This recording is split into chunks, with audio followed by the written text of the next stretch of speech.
ngo hatajya hazamo amayiko mwihangane. Reka tubahe umwanya rero Pastor Shadrack, umwanya ni uwanyu. Murakoze cyane Madamu Flora, kandi n'abambanjirije mwese mwafashe amagambo meza kandi atwubaka. Uwiteka bagire neza kandi abasesekazeho imbabazi ziri imigisha ikomeye ituruka mu bwami bwo mu ijuru. Tugeze mu kanya keza ko kugira ngo twumve ikijuru ritugezaho uyu munsi wa none. Ariko mbere yuko ntangira kugira icyo mbabwira, ndashaka kugira icyo mvuga ku nzu mu nzozi bamwe bagiye bagarukaho.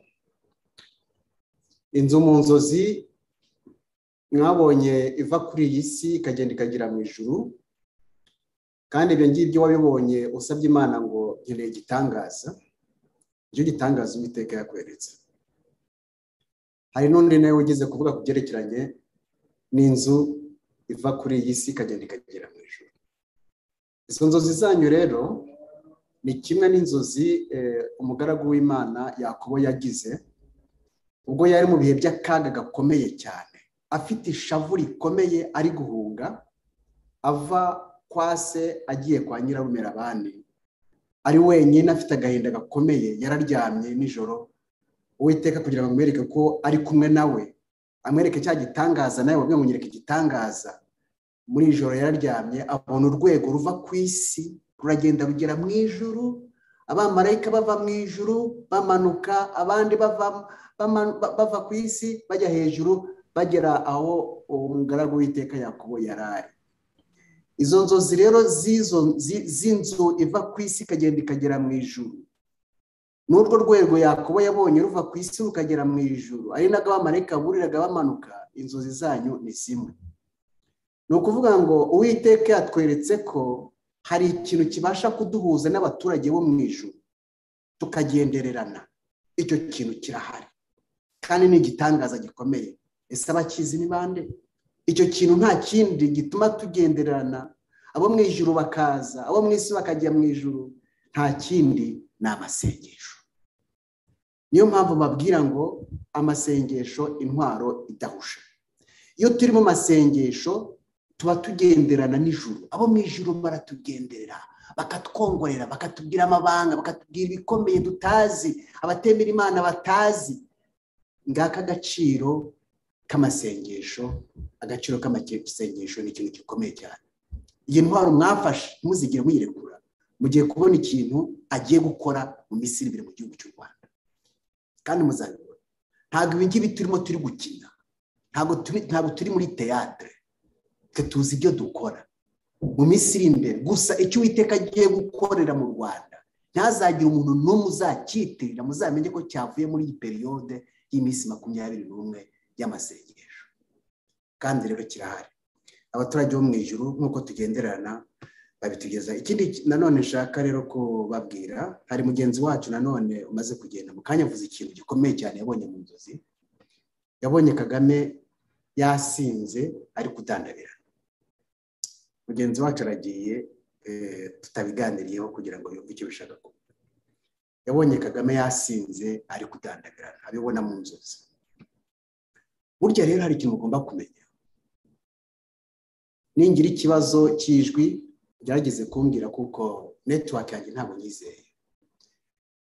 Burya umuntu wasinze burya aba yataye ubwenge, ashobora gukora ibintu ibyo ari byo byose. Burya umuntu wasinze muri ya periode yo gusinda burya aba ari umusazi. Barabyumva?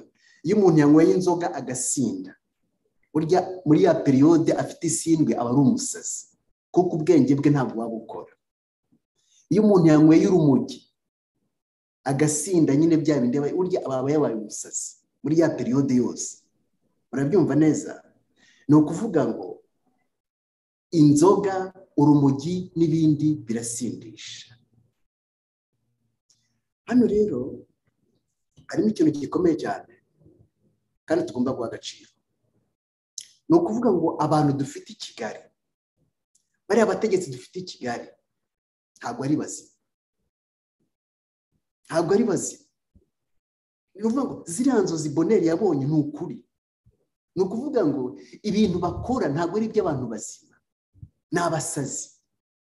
Kandi dufite ibimenyetso bifatika byerekana ko bariya abantu bacu ibikorwa byabo ari iby'abasazi, ntabwo ari ibikorwa biba byavuye mu bwonko, mu bwenge. Niryo sindwe Bonheur yabonye. None reka mbereke, twarapfushije koko abanyarwanda, twarapfushije pe, nanjye narapfushije pe. Umuntu uhangara, tugaruka kuri Kizito mwamuvuze cyane, umuntu uhangara agakora kuri Kizito atari umunyabyaha akamunambikaho ikiganza cy'akamwica. Koko muntu ushigikiye FPR, usibye ko n'abari abasazi, wavuga ngo umuntu wishe Kizito ni muzima? N'umusazi,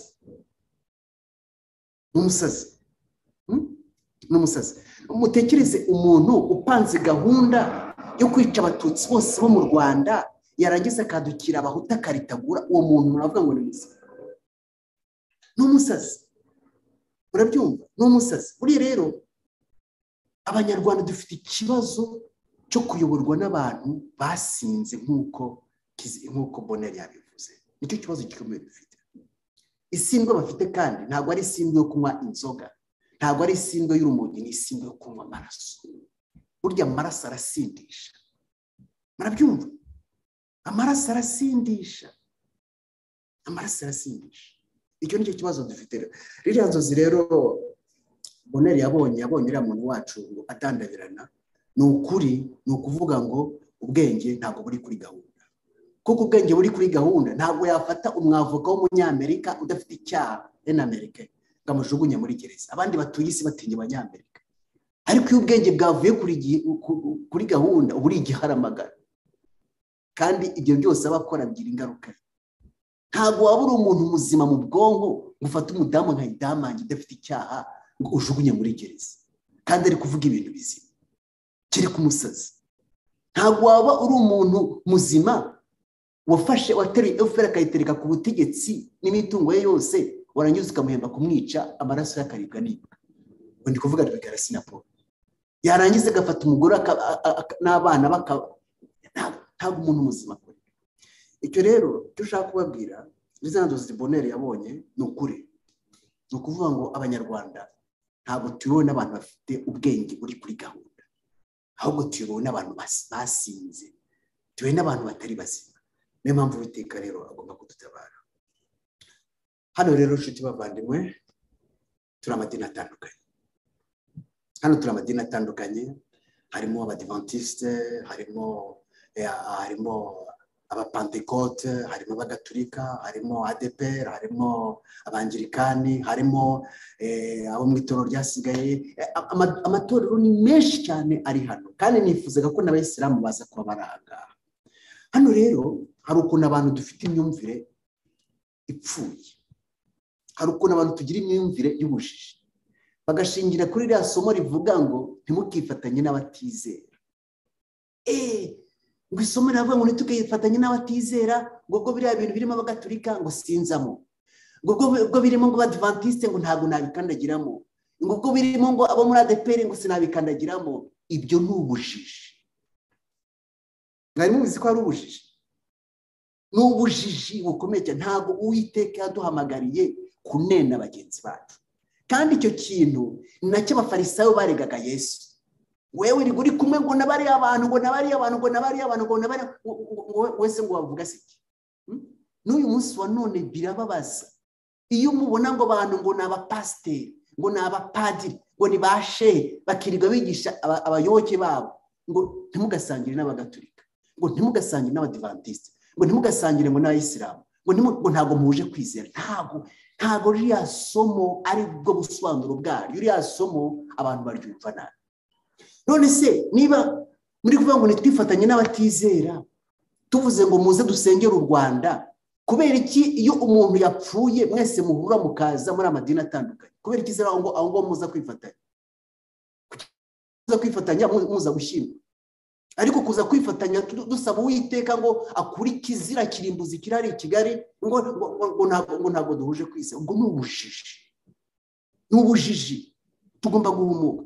Kuki twifatanya turi mu makwe? abasore bacu n'abakobwa bacu bashyingiranywe abagaturika bakaza abayisilamu bakaza iki none se ubwo ntabwo mwifatanije kubera iki bigira mu mwanya nk'uyu nguyu ngo muze twifatanye mwa madini mwese aho muri hose intego yacu ni imwe ni ugusenga ngo Uwiteka akuri kizira kirimbuzi kicaye mu rugwiro kicaye i Kigali aduha ubwami bwiza bwa Dawidi mu mwanya ngiye kubabwira impamvu dufite iyi ntego y'amasengesho kubera iki ngo ntabwo twakwifatanya bagenzi banjye rero bafite iyo myumvire ndababwira ngo ririya somo mugenderaho ntabwo ari cyo rishaka kuvuga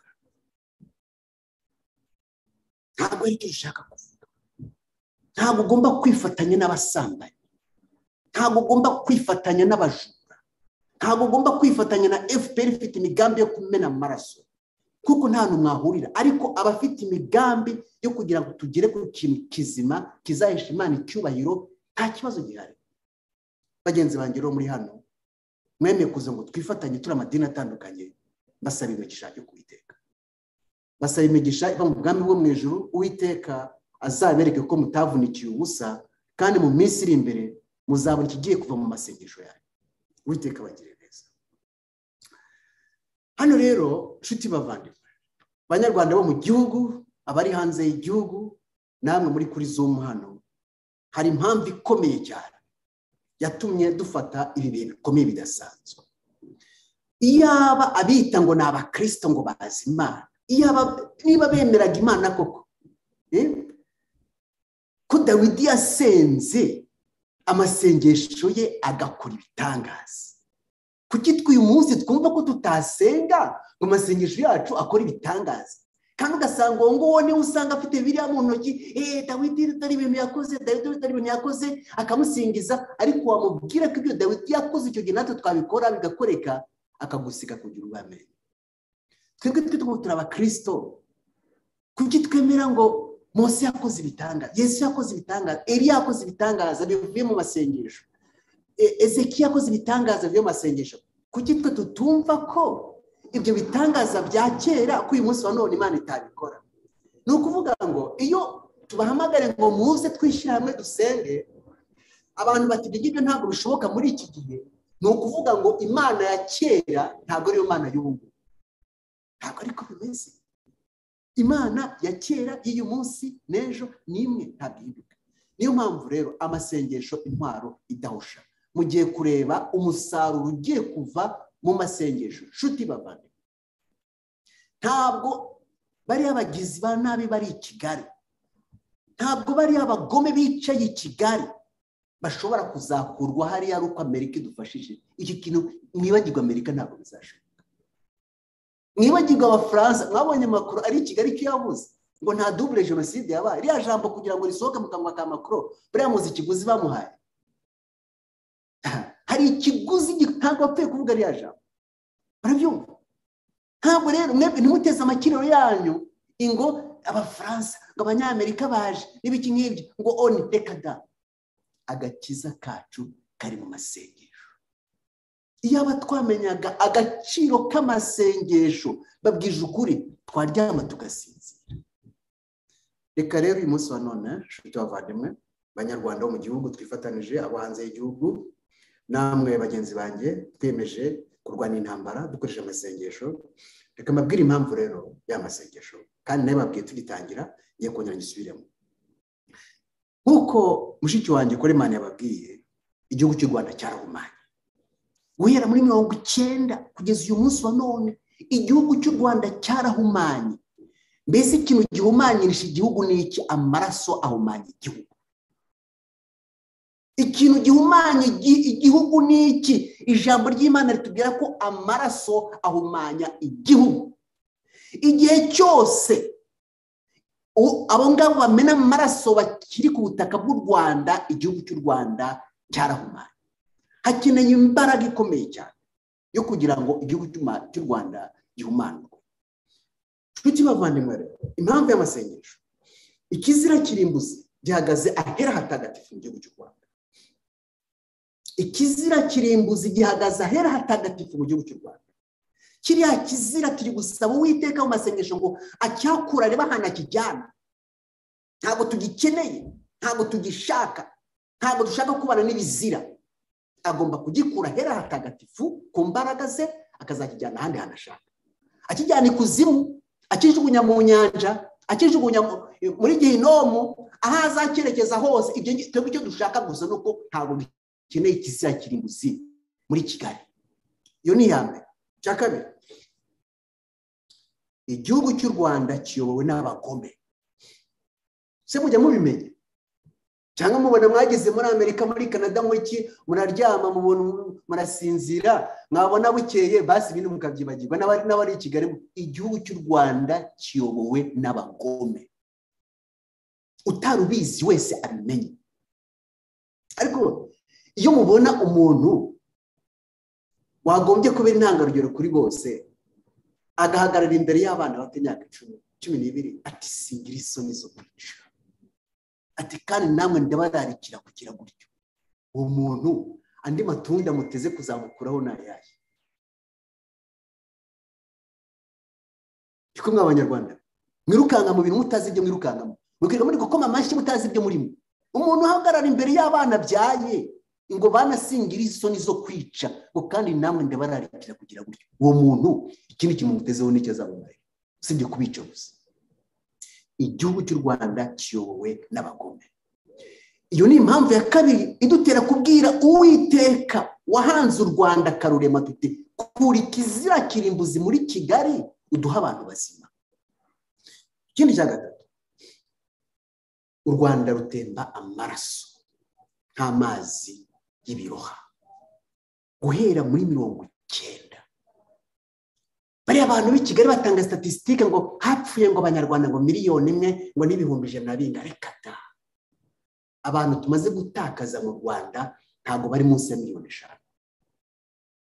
Uwiteka wenyine ukora statistique nzima azibazana akazishyira imbere mwakumwe. Abo bantu miliyoni 5 twatakaje bishwe nande n'umuntu umwe. N'umuntu umwe uyu munsi wa none akikomeza kwica, kandi ashigikiwe na bya bihugu muvuga ngo nibyo byagombye kumwitabara. Niyo mpamvu rero intego yacu y'amasengesho y'uyu munsi wa none no kugira ngo Uwiteka dukize abagome bakomeza kumena amaraso. Muri iriya parike nationale y'Akagera ni umuhamya ukomeye cyane wababwira ibikorwa bari abantu bakoze. Bapakiye amakamyo n'amakamyo y'abahutu baragenda bajya kubatwikira muri parike nationale. Ibyo byose birazwi, abamarika bafashe amavideo bafite amapica. Ibyo murabizi.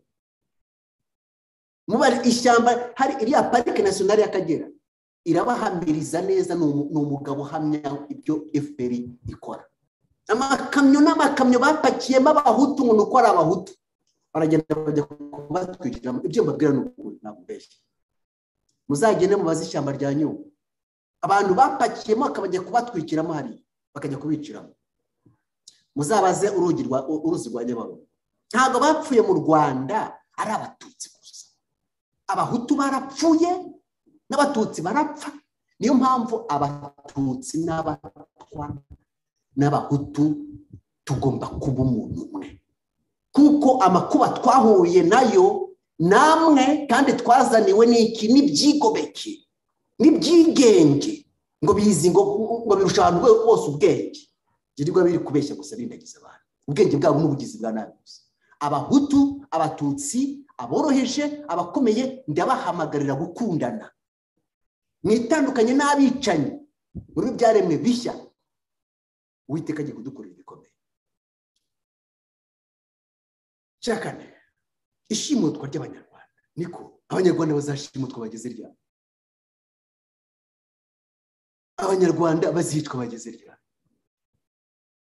Ese ubu ngubu mwambwira ngo dufite perezida w'igihugu, perezida maziki agaciro kenaka. Mutekereze abagombye kurinda umutekano wacu. Reka mbaga tekerezo kamwe. Tegera hano muri Amerika.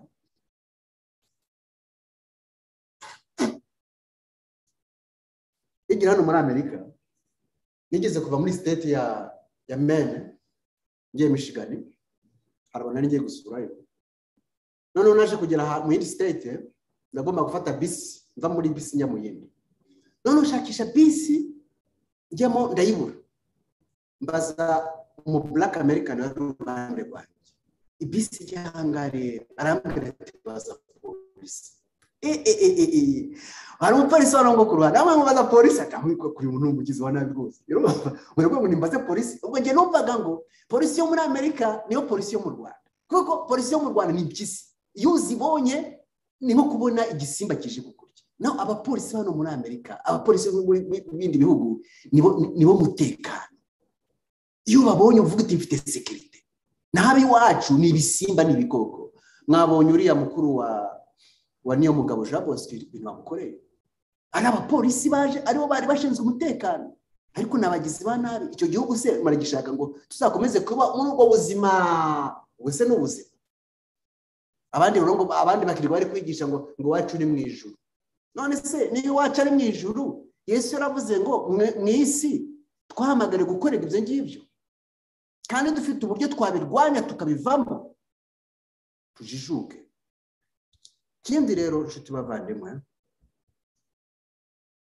amadini yose yo mu gihugu mubona ari amadini yose mubona mu gihugu ntashobora gukora atari muri gahunda ya FPR amadini yose yo mu gihugu kugira ngo akore afungure isengero nuko abaziko ari mu gahunda ya FPR niyo mpamvu mubona hari amakimbirane muri ADPR buri munsi ari amakimbirane mugira ngo ari ikindi haba harimo igice kimwe kivuga tuti no twebwe tugendere ku mahame yacu ya Bibiliya ikindi gice oya tugende ku mahame ya FPR ahatari amakimbirane rero baba barahigaruriye niyo mpamvu nta rusaku mu maze rero nshuti bavandimwe rero impamvu ni nyinshi impamvu y'amasengesho rero ni ukugira ngo Uwiteka akuri kizira kirimbuzi kiri muri Kigali kandi afite ububasha Yesu yaravuze ngo musabe muzagira gute muzaga musabe icyo mushaka cyose mupfa kugisaba mwiringiye mwizeye kandi mwitondera ijambo ryanjye Yesu ati icyo musaba cyose nzagira gute nzakibaha uyu munsi wa none rero turi gusaba Uwiteka ngo akuri kizira kirimbuzi muri Kigali aduha umwami Dawidi wuba Uwiteka kandi Uwiteka azabikora yaduhaye isezerano rihari rwose nshuti bavandimwe abo mu Rwanda abari hanze y'igihugu abanyeshuri beza nkunda cyane ishyano abisirayeli bagushije niryo shyano abanyarwanda twagushije ishyano abisirayeli bagushije niryo shyano abanyarwanda twagushije igihe kimwe abisirayeli bigeze kugira umwami witwa Ahabu akagira umugore witwa Yezebeli uyu mwami Ahabu yakoreye abayisirayeli ibizira bikomeye cyane nk'iby'ubutegetsi bw'i Kigali bukorera abanyarwanda uyu mwami Ahabu yakoze jenoside nk'iy'ubutegetsi bwa Kigali bwakoze jenoside kandi nkongera kwibutsa abanyarwanda bo mu gihugu abatutsi n'abahutu n'abatwa ko jenoside yabaye mu Rwanda bita y'abatutsi n'iy'abahutu abayikoze ni umuntu umwe abateguye biriya bintu ni itsinda rimwe barangije bajya kubihigika ku bandi bantu kandi aribo bateguye imipango mu gihe kirekire ariko ijambo abanyarwanda bafite umugani mwiza uvuga ngo n'uwendeye nyina mu nyenga agize gute iramenyekana nta kintu ushobora guhisha Uwiteka ntibishoboka naho wajya mu nda y'isi ukajya gukorera y'ibizira ntabwo bizakunda FPR inkotanyi niyo yakoze imipango yo kwica abatutsi bose mu gihugu byaramenyekanye no mu ijuru birazwi ikora imipango yo kumara abahutu irangiza byose ibihirikira ku bahutu none twiriko tujya gusingiza ngo ntago bishoboka Yesu yavuze ati mushabe icyo mushaka cyose intego y'iminsi 20 ni kugira ngo Yesu akuri kizira mu Rwanda kandi agiye kubikora duhaye isezerano yaratwongoreye no muri period yaratwongoreye azahora atwongorera babaturage bo mu ijuru tugenderera na buri gihe barabitubwira bari abantu bameze ukuntu bimeze nakunze kwibabwira iyo umuntu akubise inzoka akayimena umutwe yapfuye iyo utambuta usanga igihimba kiri kugenda kizunguza ukagira ngo ni nzoka n'inzima ni nako FPR imeze hariya mu Rwanda ntabwo FPR iriho yavuyeho Uwiteka yikuyeho kera cyane Uwiteka yaruze umwami Ahabu rero yakoreye amarorerwa igihugu cya Israel nk'ayo ubutegetsi bwa Kigali bwakoreye abanyarwanda. Yakoreye jenoside abantu bose basengaga Uwiteka umuremyi w'isi n'ijuru. Ahabu n'umugore wa Yezebeli babirayemo bose barabica. Iyo jenoside yakozwe mu Bisirayeli yo kwica abana b'Imana, basigaza abayoboke ba Baali n'ibindi bigirwamana byose. Ibyo bizira byarabaye. Ni muri ako kaga gakomeye umuhanuzi Eliya yabashe guhunga ati nanjye napfa. Arahunga ajya kwihisha mu gashyamba ku kagezi ka Kereti. Abanyarwanda bangana iki bahunze u Rwanda bakajya kwihisha mu mashyamba ku kagezi ka Kereti aho basha kubona amazi yo kunywa ngo badapfa. Bakajya ngyoza Zambia mu Bugande, bakajya muri Amerika. Abanyarwanda natwe twarahunze turi guhunga Ahabu. Ariko Ahabu akomeza kubakurikira aho bari, akomeza kujya gushakisha Eliya ngo amwice aho ngaho yamuhungiye. Ibyo si byo Ahabu wacu mu Rwanda akora bavandimwe. Arakomeza gusanga abanyarwanda ku gashyamba ka Getsemba ka Kereti yo muri Kongo, akajya kubicirayo. Muri Zambia kutwica, ntatinya kuza muri Amerika, ntatinya kuza muri Canada mu Buraya ngo mujye gushaka ngo bari abantu ntabwo tuvuga rumwe. Uko niko Ahabu yakoze, yakurikiranye Eliya ngo ajye kumwica, amusanga iyo ngiyo mu gashyamba ku kagezi ka Kereti. Imico ya Ahabu niyo mico ya Farawo mu Rwanda, ni imico imwe nshuti bavandimwe. Ariko Imana yatabaye Abisirayeli akabakiza Ahabu, nayo igiye gutabara abanyarwanda idukize Farawo uyu munsi wa none. Eliya aragenda amara igihe kinini mu gashyamba cya Kereti, mu gashyamba ku kagezi ka Kereti. Atungwa n'iki? Atungwa n'ibisiga bikamuzanira inyama n'imigati, yamara kurya akanywa y'amazi akaryama mu gashyamba ku kagezi ka Kereti. Uko niko abanyarwanda batunzwe n'ibisiga mu mashyamba ya Kongo, barangiza bakanywa amazi mu mashyamba ya Kongo, Uwiteka akabarinda. Uko niko abanyarwanda bahungiye muri Amerika n'ahandi bakomeza gutungwa n'ibisiga bakanywa amazi y'akagezi ka Kereti. Ubwo nibwo buryo Uwiteka turinzemo. Turi guhunga nde? Umwami Ahabu.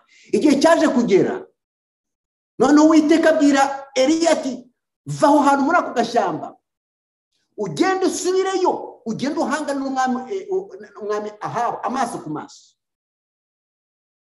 Eliya umukozi w'Imana ntatinya. Abakozi b'Imana ntabwo tugomba gutinya. Abantu batinya nta bwami bwo mu ijuru bazabona. Abantu batinya kwamagana ikibi nta bwami bwo mu ijuru bazabona. Ngo bari gutinya urupfu kandi n'ubundi uzapfa. Eliya ava muri ka gashyamba kuri kagezi ka Kereti agiye kwa Ahabu. Ageze ku ngoro ya Ahabu atari yinjiramo, akubitana n'umugabo warindaga Ahabu. Aramubwira ati Eliya, ko Ahabu agushakisha uri mu biki? Eliya ati ndaje. Atarakwica. Aramubwira ati ntabwo anyica, ahubwo genda umubwire ko nje. Ati wowe Eliya ndakuzi, ningenda araza asanga umwuka yakujyanye. Atoya turabonana humura. Uwiteka ahindura ibitekerezo bya Ahabu. Ahabu araza abonana na Eliya, aho kugira ngo amwice ahubwo batangira noneho kudiskita. Ahabu ati ni wowe wateje akaga mu gihugu. Eliya ati ni wowe wateje akaga mu gihugu. Banyarwanda, ninde wateje akaga mu gihugu cy'u Rwanda? Ni abahanuzi b'Imana cyangwa n'ubutegetsi bwa Ahabu? Ni bande bateje akaga mu Rwanda bagatuma abanyarwanda bitwa n'inzara, barwaye bwaca, babura ibyo barya, barahinga ntibeza, baragira gute? Ni bande batumye ifaranga ry'u Rwanda rita agaciro? Mbere ryari ku manyarwanda $70, ubu rigeze ku 1000. Ni bande? Ni Ahabu. Nibo batumye igihugu cy'u Rwanda cyitwa n'amapfa. Abaturage ntabwo bishimye, ntabwo banezerewe. Amateka ya Isirayeli niyo mateka y'abanyarwanda. Nuko bajya impaka hagati ya Ahabu na Eliya. Eliya ati ni wowe mwami wateje akaga igihugu cya Isirayeli. Ahabu ngo ni wowe ngo ni wateje. Niba ari njyewe noneho rero reka tujye ku musozi Karumeli turebe wateje akaga. Tujye ku musozi Karumeli. Barazamuka bajya ku musozi Karumeli. Eliya yari haye misiyo kugira ngo yongere yubake igicaniro cyari ku musozi Karumeli cyari cyarasenyutse. Aracyubaka.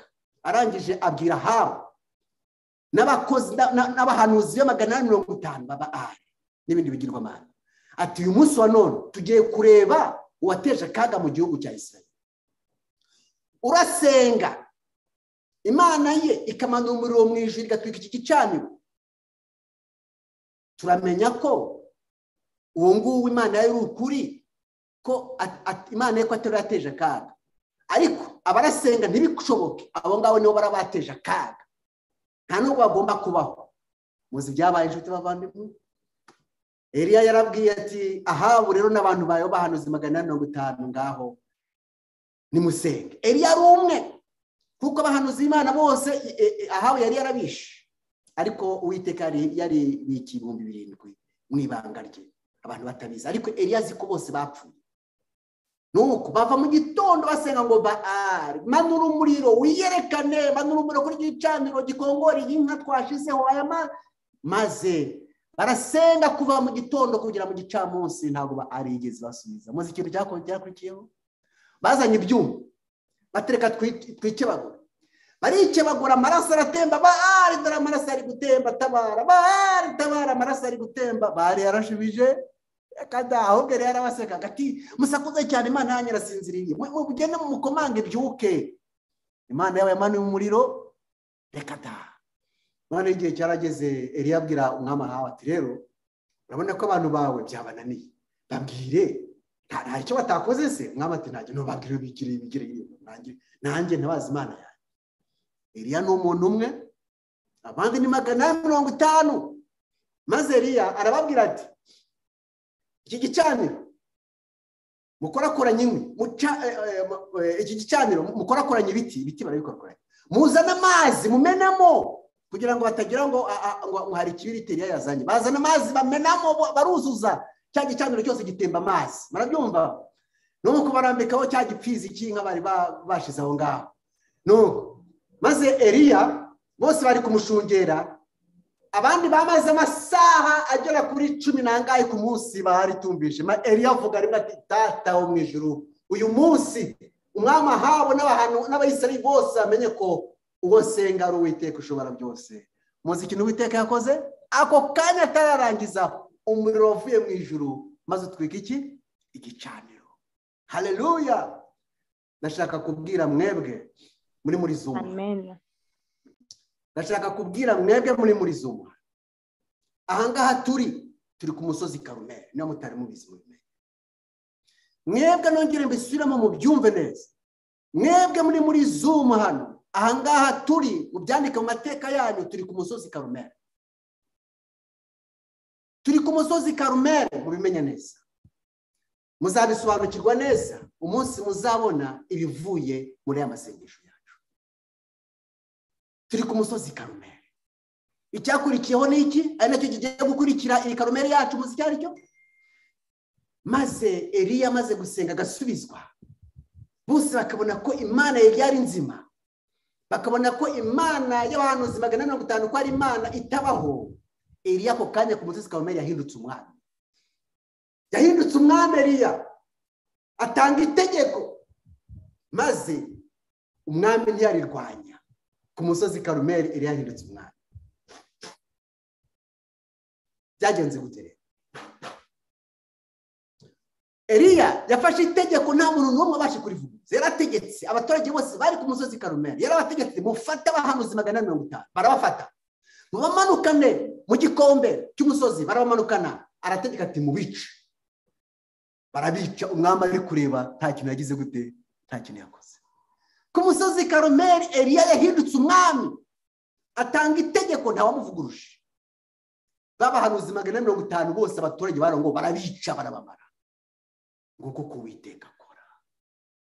Niyo mpamvu uyu munsi wa none abahanuzi Baali bari mu Rwanda bihaye gusenga FPR, bihaye gusenga umwami wa FPR, ngo niwe Mana, ngo ni impanga ya Yesu, ngo FPR ngo niyo muzima, ngo Imana bayarasiye ku murindi, ngo aho gushima Imana ngo bashima FPR. Abo bose bihaye gusenga FPR, igirwamana. Ibyabaye kuri bahanuzi b'ibinyoma nyuma y'uyu musozi Karumeli turimo, nabo nibyo Uwiteka agiye kubakorera. Bakoze Uwiteka mu jisho, bakoze uwiteka mu jisho ntabwo ashobora kubyihanganira. Hari uwavuze ngo ariko ngo kubera iki Imana ikomeza kureka bari abantu bagakora biriya. Iyi niko Imana ikora. Iyo Imana igiye gutabara irareka abagome igikombe cyabo cyukuzura, uwo ari wese akabona ko bari abantu bakabije barengeje urugero. None iyo buri muntu wese amaze kubibona nibwo Uwiteka akora. Ubu ngo Uwiteka agiye gukora rero. Noneho rero Eliya abaye umwami, abantu z'ibinyoma barapfuye bararangiye. Umwami Ahabu abaye nk'umushwi waguye mu mazi, ataha aragenda abwira umugore we, aramubwira ati babahanuzi bose bacu bapfuye bishwe nande na Eliya. Uri umwami nyamwami ugahangara. Eliya udafite icyo amaze akica abahanuzi bacu. Maze wa mugore gica akurikirana nde Eliya ngo nawe agire gute amwice. Eliya arahunga, arongera nanone afata inkoni yagira gute arahunga. Eliya arahunga. Ngiye kubabwira inkuru nziza rero, ari nayo igiye kuba mu Rwanda. Ngiye kubabwira inkuru nziza, mukanguka basinzire mukanguka. Ngiye kubabwira inkuru nziza. Eliya iyo abantu bihebye, aho ni Uwiteka yigaragariza. Uwiteka ahunze Yezebeli ngo adapfa, avuye ku musozi Karumeli, aho yari mu buhungiro aryamye ashonje, aryamye asinzire, marayika w'Uwiteka araza amukoraho. Babandi mwabonye mu nzozi, babandi tugenderana burira bava mu ijuru bakamanuka bakazamuka, babaturage bo barazamukoraho. Eliya abyuka, bamuha umukati n'amazi, ararya, arongera araryama. Marayika arongera araza amukoraho. Eliya abyuka, uracyafite urugendo, amukoraho. Marayika arongera subirayo. Subira he? Mu gihugu cya Isirayeli kwa Ahabu. Ariko se data, ahubwo ngishaka kwipfira. Oya, subirayo, uracyafite akazi. Mission Eliya arafite yagombaga kubanza agasuka amavuta ku mwami ugomba gusimbura Ahabu. Yarabikoze, asuka amavuta ku mwami ugomba gusimbura Ahabu. Maze mission birarangiye, Uwiteka amutwara mu bwami bwo mu ijuru, amaze gusigira abisirayeli umwami mushyashya. Banyarwanda nshuti zanjye, tutari hano umusoro, nk'uko umaze kubabwira, iyi zumu turimo uyu munsi wa none, mubyemera mutabyemera, iyi zumu turimo uyu munsi wa none ni umusozi wa Karumeli. Umusozi wa Karumeli, iyi zumu uri kubona umusoro. Ikigiye gukurikiraho banyarwanda nshuti zanjye mu gihugu no hanze y'igihugu, amasengesho n'intwari idahusha. Ahabo mu Rwanda ntakiriho, Yezebeli mu Rwanda ntabwo bakiriho. Muri kobonesha ari y'amaso ariko ntabwo bakiriho. Ntimukwange n'ibyo bitwaro bya kirimbuzi afite ntacyo bizabamarira. Nk'uko Dawidi, nk'uko Goliyati yicishijwe intwaro ye, ni nako bariya nabo ibitwaro bakunze aribyo bigiye kubakoraho. Ntibibatere ubwoba. Nshuti bavandimwe, Uwiteka yarangije kwiyimikira ugomba kuziba icyuho cy'Abanyarwanda, ugomba kugarura umunezero w'Abanyarwanda, ugomba guhanagura amarira y'Abanyarwanda. Uwiteka aramufite. Nk'uko Eliya yagiye akamusiga amavuta arangiza akajyanwa mu ijuru, Uwiteka nawe yarangije kwitegurira ugomba guhanagura amarira y'Abanyarwanda. Arahari, ntabwo mumuzi, ariko mu minsi iri imbere muzamubona. Kandi ibigiye kuba mu Rwanda ni ubufindo. Ntabwo agakiza kazava ku Banyamerika, nakomeje kubabwira, ntabwo kazava ku Bafaransa. Aho hantu nta gakiza tuhateze. Agakiza kari mu masengesho ku Uwiteka. Uwiteka yaturinganirije ibyiza biri imbere bikomeye. Abantu benshi twifatanije mu masengesho, hari abo mu gihugu hanze y'igihugu. Uwiteka yaduhishuriye byinshi cyane, yatwongera ibintu byinshi cyane, ntabwo twavuga ngo tubirangize. Ariko hari umuntu wo muri commentaire witwa Mami Dupont yampaye ubutumwa ati Pasteur Shadrach, ngiye kubasomera ukuntu yabimbwiye. Ati ndagusabye ibi Imana yanyeretse ku munsi muri gusoza uzabitangariza Abanyarwanda bose. Reka basomere message yampaye, n'abayishaka mujya kuri commentaire murabisangaho. Yitwa Mami Dupont.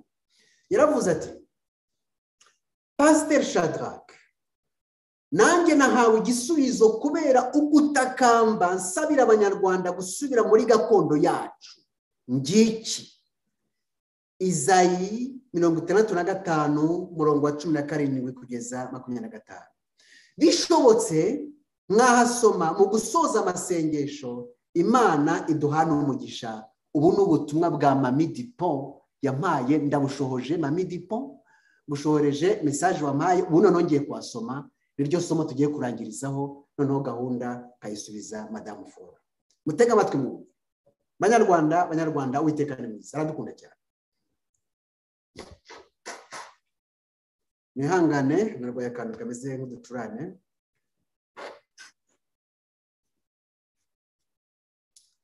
Yesaya 35 murongo wa 14 kugeza 25. Ni ubutumwa bw'Abanyarwanda Uwiteka yahaye Mami Dipo na wabungezaho ngo nzabusomera Abanyarwanda ku musozo muzagene muzari iyo message kuri commentaire ntabwo ari bihimbana. Kandi iyi message ye ntabwo nishidikanyaho kuko ihamanya n'ibindi bimenyetso byinshi Uwiteka yaduhaye. Nanje ubwangera bimaye. Ariko reka mbasomere ubutumwa bwiza. Kandi uyu mujakazi w'Imana yavuze ati umunsi muzaba muri gusozaho uzasoma message. Mutega amatwi. Yesaya 35 murongo wa 10 kugeza 25. Mutega amatwi mu Banyarwanda. Ubutumwa n'ubwanyu. Dore ndarema ijuru rishya n'isi nshya. Mu yandi magambo, dore ndarema u Rwanda rushya n'amateka mashya. Ibya kera ntibizibukwa kandi ntibizatekerezwa. Banyarwanda nshuti bavandimwe, ijambo ryiza muryizere, ijambo ryarema. Tukomeze ahubwo nimunezerwe mujye mwishimira ibyo ndema kuko ndema Kigali ngo mpagire ibyishimo. Haleluya. Tubavandimwe tugiye kwishima. Kuki mutavuga muti amen? Haleluya. Ni amagambo aryoshye cyane. Niko iri bintu biryoshye, ibi ngibi ntabwo ari morale ndi kuba. Ibi ngibi ntabwo ari kugira ngo musinzirire ijoro. Ahubwo ni ukuri kwambaye ubusa. Amen, amen, amen. Ibi ngibi ni ibihamya by'abantu benshi batandukanye. Ari nanjye ubwanjye Uwiteka aranyongoreye. Ariko reka njyewe ne kuvuga ibyo yanyongoreye, reka nivugira iby'abandi ku ndiriwe n'ibyanjye. Sinjyewe n'abandi benshi batandukanye. Kadukomeze rero. Nzanezererwa i Kigali nishimira abantu banjye. Amen. Kandi ijwi ryo kurira n'imiborogo ntibizahumvikana ukundi. Amen. Banyarwanda, kuniha kwanyu kungana iki? Imiborogo yacu imeze ite? Ejo muri tugitangira umunsi wa mbere Linda yararize arira imbere y'isi yose kubera iki? Kubera ibibi ubutegetsi bwa Satani buri Kigali bukorera Abanyarwanda. Muri buriya mwana mukuru wa Niyo Mugabo Jean Bosco ari kwicwa n'abashinzwe umutekano, ababyeyi bakamwikira imbere y'umubyeyi wamubyaye na papa we. Ubwo dufite ubutegetsi. Abandi bicaye mu rugwiro, ntabwo bashobora no kuvuga ati ibyo bintu birakabije, reka nibishoboka. Amazu y'abaturage bararitago biteye agahinda. Ariko mwumva ijambo ry'Uwiteka, nzanezererwa i Kigali nishimira abantu banjye. Kandi ijwi ryo kurira n'imiborogo ntibizahumvikana ukundi. Ntihazongera kubamo umwana umaze iminsi mike. Nshuti bavandimwe, Abanyarwanda tugiye kurama. Iri ni ijambo ry'Uwiteka nyuma y'ubu butegetsi bwa Rusuferi dufite i Kigali, nyuma y'ubu butegetsi bw'abagome dufite i Kigali, nyuma y'ubu butegetsi dufite bw'abantu basinze amaraso, bataye ubwenge bagiye bakora ibizira. Hano ijambo ry'Uwiteka aravuga ngo ntihazongera kubaho umwana umaze iminsi mike cyangwa umusaza udashyikije imyaka ye, kuko umwana azapfa amaze imyaka 100. Hano rero abayobozi bamwe amadini bari kubisoma baravuga ngo nibyo mwisishya. None se nibyo mwisishya? Mwisishya hari abantu bazapfa? Ntabwo abantu bazapfa mwisishya. Iri somo abantu bararisoma bakarijyana mwisishya, bakumva ko ikibazo tugira ntabwo abantu Imana bayambuye ububasha. Kubabwira ngo Imana uyu munsi igiye gukora inzira mu Kivu dutambuke, ntabwo abantu babyemera. None se niba yarakoze inzira mu Nyanja Itukura, kubera iki itakora inzira mu Kivu? Ni ukuvuga ngo iyo tumeze gutyo, Imana nyamana ni yandi yakereye amateka, ariko Imana nzima yarapfuye. Ni gutyo tuba tuvuga. Ntabwo ariko bimeze rero. Hano ngo umusaza udashikiza imyaka ye, kuko umwana azapfa amaze imyaka 100. Ubu ni umunezero Abanyarwanda tugiye kuryoherwa mu minsi iri imbere. U Rwanda ruryoshye, ariko umunyabyaha azavumwa apfe atamaze imyaka 100. Bazubaka amazu bayabemo, twebwe Abanyarwanda kandi bazatera inzabibu barya imbuto zabo. Ubu ngubu umunyarwanda ari kwihingira za ntoragura amarogi za Kagame zikaza zikarandura. Umuntu ari guhinga bari kureba, ari gutabira bari kureba, ari kugira gute, ari kubagara bari kureba, imyaka igakura igashisha, babona igihe cy'isarura kigeze bakazakara. Ubutegetsi bwagombye kurengera abaturage bwica ngo buri kurya inkoko. Ejo nasomaga ikinyamakuru, muraza kukibona kuri Google, kivuga ngo umuntu wacu ahembwa ngo ubu ngubu afite kuri konti amadolari miliyoni 510. Buri kwezi ngo ahembwa miliyoni 3.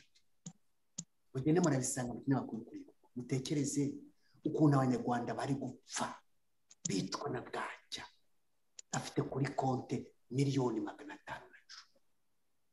N'abapagani bisi ibikorerwa mu Rwanda barabizi. Mwarangize ngo dufite ubuyobozi tugakoma amashyi Uwiteka ngo yaduhaye ngo ubutegetsi. Ntabwo Uwiteka atanga ubutegetsi bumeze kuri. Ntabwo buriya butegetsi bwavuye ku Uwiteka.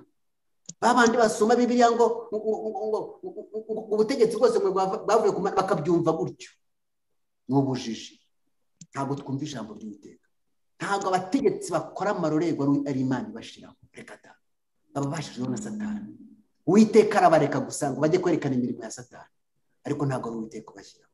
Kadukomeza mwumve ibyiza Uwiteka agiye kudukora ndangiza. Ntibazubaka amazu ngo abandi bayabemo.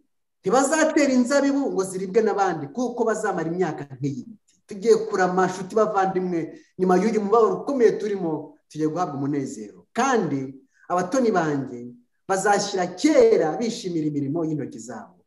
Ntibazaruhira ubusa kandi ntibazabyara abana bo kubona amakuba kuko bazaba ari urubyaro rw'abahawe umugisha n'Uwiteka hamwe n'abazabakomokaho. Muri kumigisha duhishiwe.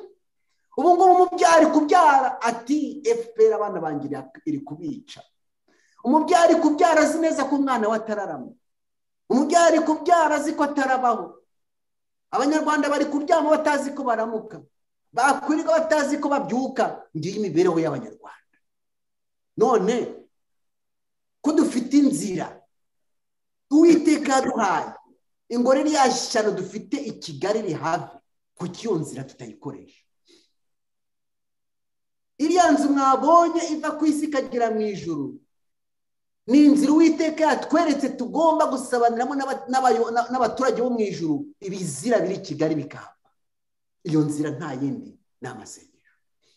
Ayo masengesho mu gihe cya kera yarakoze. Mugende mubaze Ezekiyasi arababwira uko byagenze. Mugende mubaze umwami Yehoshafati arababwira uko byagenze. Mugende mubaze Yakobo, mubaze Yosefu n'abandi. Amasengesho intwaro idahusha. Mugiye kureba icyo Uwiteka agiye gukorera Abanyarwanda. Ariko hari ikibazo nshaka kubaza pasiteri. Hari ikibazo nshaka kubaza pasiteri n'abapadiri n'abashehe. Ninde wababwiye ko icyo tugomba gusaba Yesu kwari ukudukiza indwara gusa? Ninde wababwiye ko Yesu ububasha afite ari ubwo kudukura muri shomaje gusa? Ninde wababwiye ko Yesu ububasha afite ari ubwo kutumariza, ari ubwo kuduha viza gusa? Kuki Yesu murimita ubushobozi? Kuki ububasha bwe mugenda mugatera imihati ngo ububasha bwa Yesu bugarukira? Yesu yaravuze ngo musabe icyo mushaka cyose. Uyu munsi icyo dusabye mu izina rya Yesu, ubutegetsi bwa Kigali bw'abicanyi bw'abagome bukurwaho mu izina rya Yesu. Amena. Twabasabye izuba ribyumva, inyenyeri zibireba, ukwezi kubyitegereza, ibiti byo mu ishyamba biri kubyumva, amazi ari kubireba. Ubutegetsi bwa Kigali ntibugomba kubaho mu izina rya Yesu Kristo. Abatazi imbaraga z'abandi bavuga ngo basenga FPR. Tugiye kureba FPR n'Imana ya Eliya ku musozi Karumeli ifite imbaraga. Amena. Amen. Amen. Kanirangirize isezerano ryiza Uwiteka yaduhaye. Maze ubwo bazaba batarantabaza, twebwe Abanyarwanda nzabatabara. Tugiye kwinjira mu Rwanda rushya n'amateka mashya. Kandi bakivuga nzumva twebwe Abanyarwanda. Isega n'umwana w'intama bizarishanya. Uwiteka agiye gukora ibintu bishyashya mu gihugu cyacu cy'u Rwanda. Isega n'intama birishanye, babicanyi ntabwo bazongera kugaragara ukundi. Nk'uko isega n'umwana w'intama bibana byagombye kuryana, niko abanyarwanda tugiye kubana twese. Amina. Abatutsi bakunda abahutu, abatwa bakunda abatutsi, tugiye gukundana, nta myiryane izongera kuhaba ukundi. Amen. Kandi umukungugu niwo uzaba ibyo kurya by'inzoka, ntibizaryana kandi ntibizarimbura hose ku musozi wanjye wera, niko Uwiteka avuga. Nshuti bavandimwe, nkunda cyane kandi Uwiteka yampaye. Uwiteka ahabwa icyubahiro. Ikuzo ni irya Yesu Kristo na se umubyara bonyine mu kirere cyose. Ni bazima, njyewe narababonye mvugana nabo. Ntabwo Imana nsenga, iyo mvuga ibi ngibi ntabwo mba ndi gukina, ntabwo mba ndi gukina teatire. Imana nsenga ni nzima. Uwiteka ibi ngibi batusezeraniye agiye kubikora. Atabikoze ntabwo yaba ari Imana, kuko yaravuze ngo icyo musaba cyose nzakiba. Agiye kubikora. Buriya butegetsi bwa Kigali, inshuti bavandimwe, mu mazi 21 dusenga, twarashubijwe.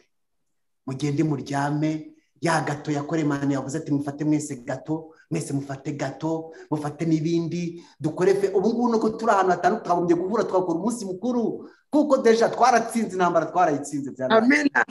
Dufite ubutegetsi bushya, dufite umwami mushya, dufite igisirikare gishya, dufite igipolisi kizima, dufite ubutegetsi buzima, dufite ishuri rizima, dufite uburezi buzima. Ibyo mu Rwanda byose bigiye kuba bishya. Ni Imana ituruka ku Uwiteka. Uwiteka wakomeza kandi akomeza abane namwe. Iri ni ijambo nari mbafitiye biturutse ku Uwiteka, kandi Uwiteka akomeza tugire neza, atumara ubwoba, aduhe gushikama, ntituzatezuke kuva mu masengesho, kuko ni ya nzu Uwiteka yatweretse iduhuza n'abaturage.